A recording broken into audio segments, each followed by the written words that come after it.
It's about to get crazy in Apex Legends because Fuse is the next legend for the Flatline challenge.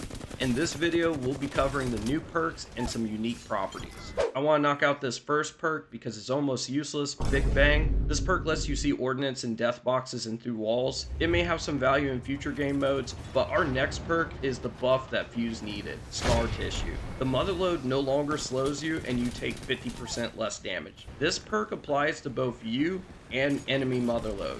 So now Fuse can be an effective counter to other Fuses. But the more interesting part is the burning effect.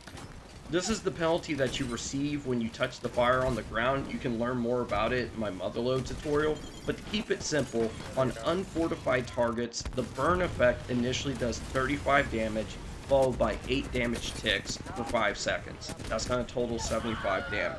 You can't have multiple burning effects happening at the same time. It will instead restart if you're still touching the fire. So what makes this interesting is that you can run through the fire for a few ticks and suffer almost the same amount of damage as briefly touching it.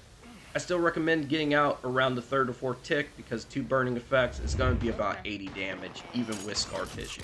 Moving on to the level 3 perks, we have Reckless.